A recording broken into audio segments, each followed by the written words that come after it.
Welcome back. In part one of this video, I showed you this dangerous design of bed and what to look out for and what to check for on the off chance you've got a similar design of bed to these side rails that broke and nearly injured my poor daughter. There's a link to part one in the description below, but for today, what I'm going to do is show you a couple of approaches to repairing a problem like this. And I'm going to start out with the broken side rail. There's no point in even attempting to fix this, because even if I fix this bit, we've still got the problem that these bits aren't held on properly and the glue's really bad quality glue and it hasn't been applied properly and all that sort of thing. So this serves no purpose anymore. It will feed my barbecue. So I've bought a nice piece of Scandinavian redwood here, and this bit of wood here cost about £8. It's essentially kind of a pine. I've tried to find a piece that doesn't have too many knots in. Any of the knots that are in it are pretty small. There's a little one on the edge there, but I'll probably be trimming that off anyway.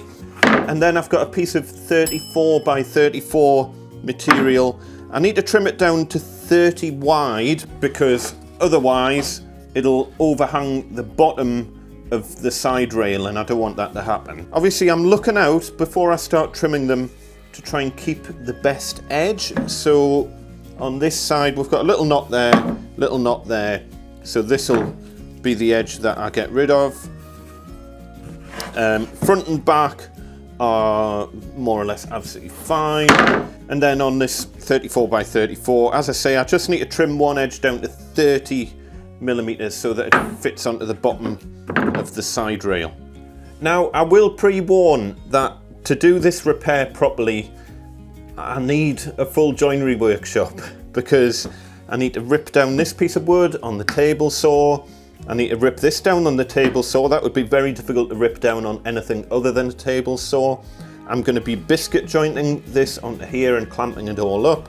So if you don't have at least a garage workshop of some description, this isn't going to be a DIY repair, I'm afraid. Whoa, let me extrapolate on that slightly. To make a new side rail that perfectly matches the dimensions of the old side rail, so I only have to replace one of them, I'm going to use my table saw because it's quicker. But if you were to say replace both side rails with brand new ones that you make yourself, then you can really just use stock timber of any size that you consider appropriate.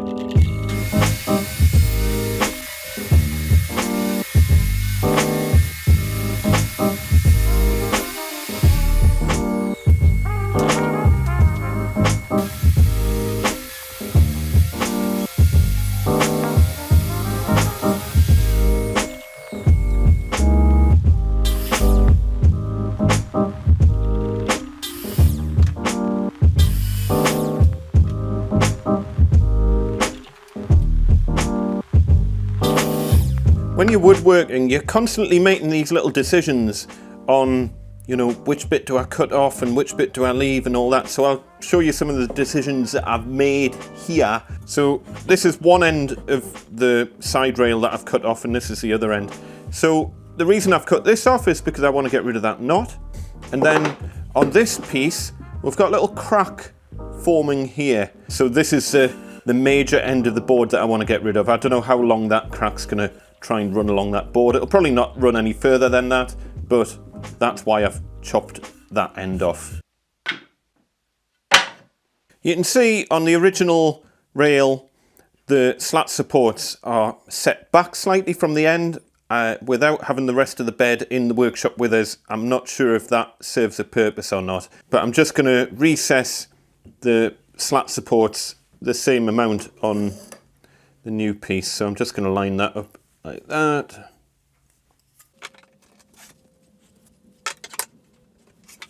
And then once again, I need to make another little decision. And I need to decide what's going to be the bottom of the rail and what's going to be the outer face of the rail. So really, I don't want too many knots around the top of the rail. So we've got a knot here, we've got a knot here, but all along this edge, this is completely clear. So this is going to be the top, and I'm going to mark that. And also I'm going to decide what's going to be the outer surface and what's going to be the inner surface. So again, this side has much fewer knots on it, no holes or anything. I'm giving the knots a little feel. Are they going to need filled at all? But all those knots are really smooth. So this is going to be the inside. So this is going to be out, and I'm just going to mark that. So if that's the top, then this piece is going to get glued and biscuited onto this side, and I need to, therefore, the mark that I've just put at this end, I need to carry that forward onto the other side so I can see. So that's going to attach on there like that. And I've cut this piece in such a way that if I align this with the bottom, then the top should be at the correct height. So next job is going to be to cut all the biscuit slots, do all the glue up and clamp it. Now, if you don't have a biscuit cutter, what you could do is glue it, clamp it, and also screw through from this side and then fill the screw holes. What you could also do, if you wanted to keep it as natural wood finish, you could use a plug cutter to then cover up all your screw holes, and then you would hardly see them. You could even make like a feature out of them. But for me, biscuit, glue and clamp is going to be the way forward with this. And that'll provide a very, very strong joint along the bottom here. Now, I know what you're thinking. Why not just screw through the rail support side into the side rail so that you've got no screw holes to worry about on the outer side of the bed? And yes, you can absolutely do that. And if you use a properly glued and clamped joint, it'll be 1,000 times better than what you've got at the minute. But you just want the screw to have as much meat to bite into as possible. If you drill a clearance hole through the slat support and into the side rail, we've only got, what, probably less than 10 millimeters of usable thread into the side rail. Whereas if you come through from this side, from the side rail into here, we can get best part of 20 millimeters of usable thread into the slat support, and then you can just put some sort of cover over the screw head. As with everything, there are many ways of achieving the same goal here. This is just one of them.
You know when woodworkers always complain that we don't have enough clamps?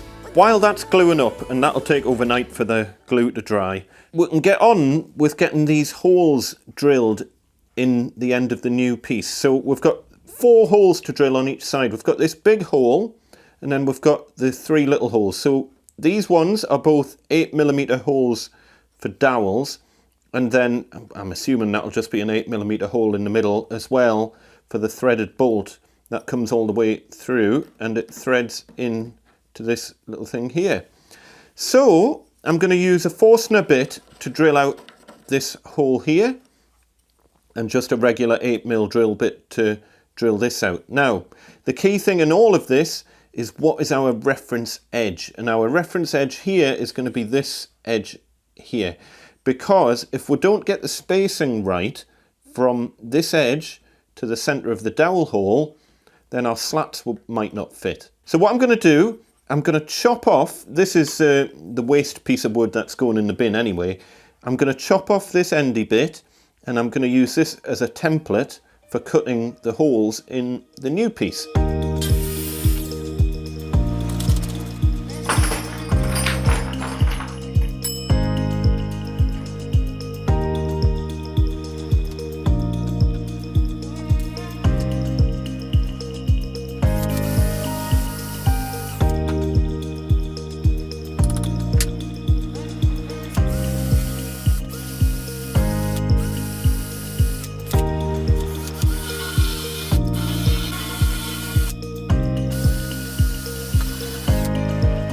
We'll leave this to dry overnight. It'll need a good 24 hours for that glue to go off. And then I need to do all the finishing tomorrow. Bit of a sand, prime it, paint it, job's a good one. In the meantime, I've got more firewood to prepare.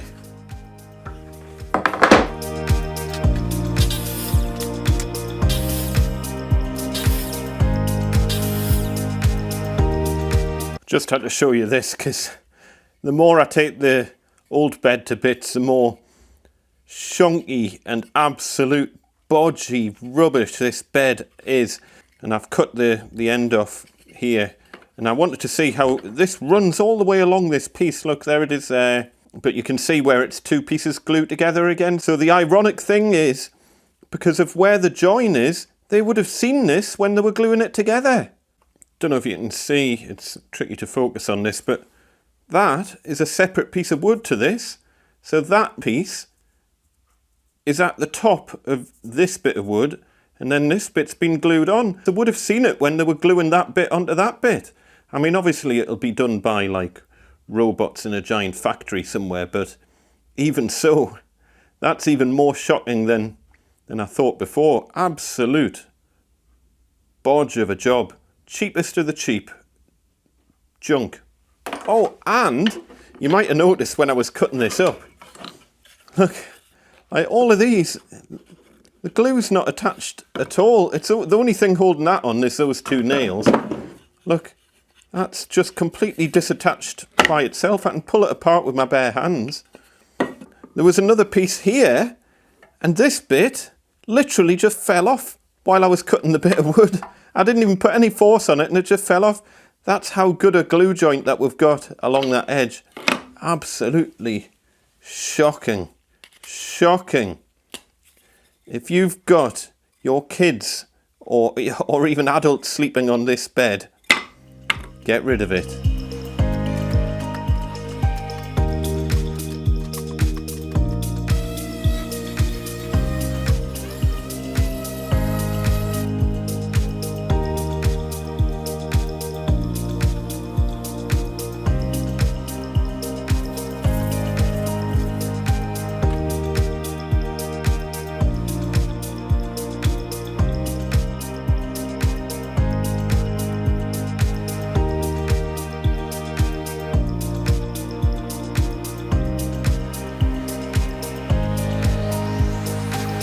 So if you don't want to go through the hassle of remaking an entire side rail, and really that is probably the only proper fix, but if you do want to do a bit more of a remedial fix, I'll show you the approach that I would take, and I'll just show you on one of the sections of this particular side rail that hasn't broken quite yet. Now, one thing I'll show you here, exactly what I was saying before. Look at this knot that we've got right on the edge of the board here. Quite a big knot as well. And sure enough, look, it comes all the way out the bottom of the board. And look at this. We've got a crack starting to form down this side rail. So this side rail, its days are numbered anyway. This crack will eventually go all the way through this bottom piece of wood. And then once it reaches the edge, because what I was saying before where it's made up in two sections, once it reaches the edge of that section, this section wouldn't be sufficient to support the weight of a human. So what I think I'm going to do is remove this one and try and fix it properly with a couple of screws and some decent glue.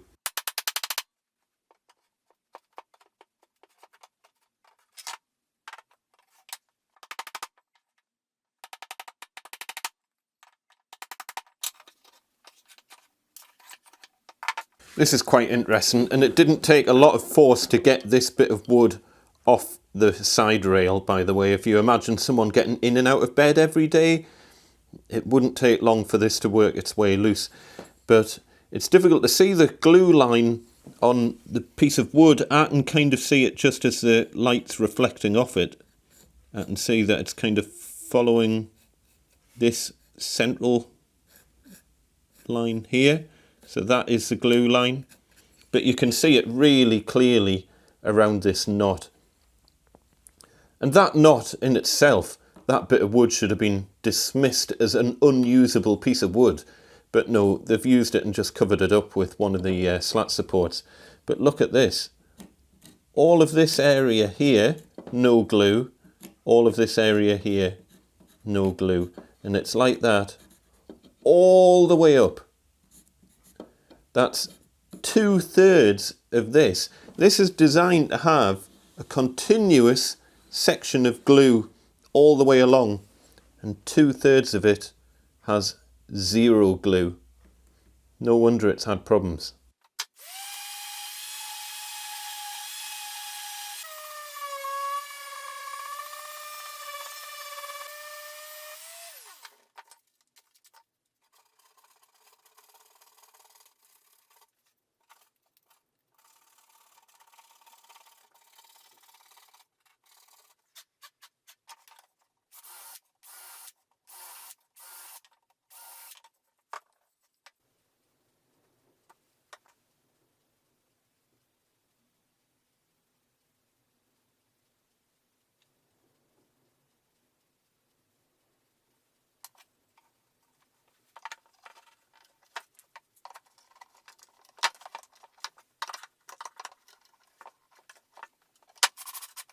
So I would leave the clamps on overnight, let the glue set, and then that section of the side rail is repaired.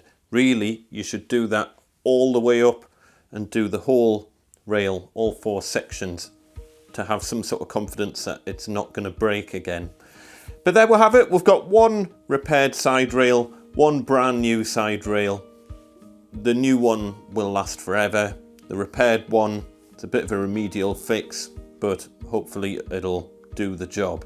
My daughter's bed is fixed and it should last pretty much forever now, or at least long enough until I've had a chance to make a brand new handmade bespoke bed from scratch. I hope you found this useful. If you do have one of these beds, or if you've run into a similar problem to this, I would love to know about it. Please pop it down in the comments below. I seriously hope no one gets injured from a product like this, and hopefully I've given you some ideas of how to fix it. If you've got some better ideas of how to fix it, pop it down in the comments below as well for everyone to see. It's always interesting to get different people's views on how they would approach a problem like this. It's just trying to get that balance of how long it's going to take versus just making a whole new bed from scratch. And you can kind of get the idea why, once you've done 4 new side rails like that, if you can do that, you might as well just build yourself a brand new bed that's solid and you're going to be happy with it. Remember, when it comes to bespoke handmade stuff versus mass-produced junk that you get out of massive factories, the bespoke stuff will always win hands down in terms of quality and sturdiness. Don't build stuff to last for 5 or 10 years, build stuff to last a lifetime. Thank you for watching. I shall see you next time.